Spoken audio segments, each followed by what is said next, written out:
राज्यातल्या सर्वप्रथम शेतकऱ्याला सांगू इच्छितो, आज आहे 18 जून 2025. म्हणजे या राज्यामधलं हे आता जे वारं सुटलंय हे कंप्लीट 24 तारखेपर्यंत असं वारं राहणार आहे, म्हणून हा अंदाज लक्षात येतात. 25 तारखेला हे वारं बंद होणार आहे. पण राज्यात मात्र आज 18, 19 आणि 20च्या दरम्यान राज्यामध्ये सांगायचं झालं तर जळगाव जिल्हा, लातूर, जळगाव जिल्हा, नाशिक जिल्हा, त्याच्यानंतर संभाजीनगर, त्याच्यानंतर बुलढाणा, अकोला, अमरावती, वर्धा, नागपूर, भंडारा, त्याच्यानंतर परभणी, जालना, बीड या भागामध्ये सरी ह्या 2 दिवस मध्ये राहणार आहे, 2-3 दिवस राहणार आहे. खूप काही मोठा पाऊस पडणार नाही, भाग बदलत पडणार आहे, सरी पडणार आहेत आणि आज ज्यांचं सोयाबीन पेरलेलं आहे त्याला जीवदान भेटणार आहे, म्हणून हा अंदाज लक्षात घ्यायचा.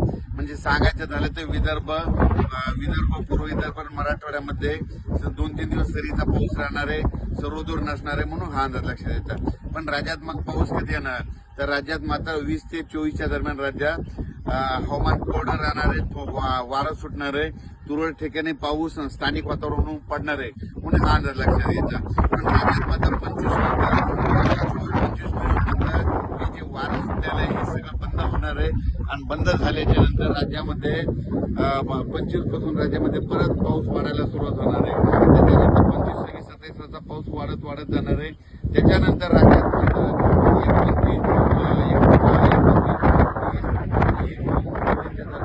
परत राज्यामध्ये पूर्व विदर्भ, पश्चिम विदर्भ, मराठवाड्या या भागामध्ये चांगला पाऊस येणार आहे. आणि जे राहिलेल्यांच्या पेरण्या त्याच्यात होती आणि त्याच्यानंतरून जर काही शेतकरी राहिले तर त्याच्यानंतर 10 जुलै ते 15 जुलैमध्ये पाऊस येणार आहे. त्याच्यामध्ये सगळ्यांच्या शेतकऱ्याची पेरणी होती. ज्यांच्या शेतात ओला असेल तर स्वतः निर्णय घ्या, पेरणीची काही करू नका, कोरडा असेल तर करू नका, म्हणून हे लक्षात येतं. ओला असला तर तुम्ही तुमचा निर्णय घेऊ शकता. आणि हे जे आठवडी भाग आहे तर या ठिकाणी हे दुष्काळ पट्टा होता. पण या ठिकाणचे स्वर्गीय आमदार साहेब माजी अनिल भाऊ बाबर यांनी काय केलं, लिफ्ट इरिगेशन केल्यामुळे या ठिकाणी टँकर सुद्धा बंद झाले, सगळी हरित क्रांती झाली. खरं त्यांचे उपकार या सगळ्या जनतेवर आहेत.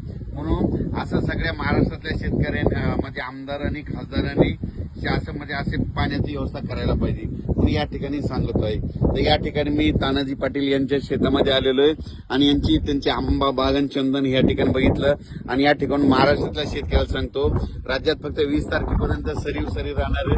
आणि तुमच्या ह्या सांगलीकडे मात्र आता सध्या तरी पाऊस थांबलेलाच राहील. तुमच्या सांगली जिल्ह्यामध्ये एवढा काही पाऊस येणार नाही, म्हणून काही चिंता करायची गरज नाही. फक्त मात्र 28-29 थोडा पाऊस येणार आहे, खूप काही मोठा पाऊस सध्या नाही, म्हणून हे लक्षात घ्यायचं. ज्यावेळेस वातावरण बदल त्यावेळेस मात्र सांगलीचा देखील अंदाज दिला जाईल. आणि हे आता 24-25 पासून ते 2 जुलैपर्यंत जे पाऊस येणार आहे तर ते आठवडीच्या इकडे जवळ येईल, इकडे जर जास्त काही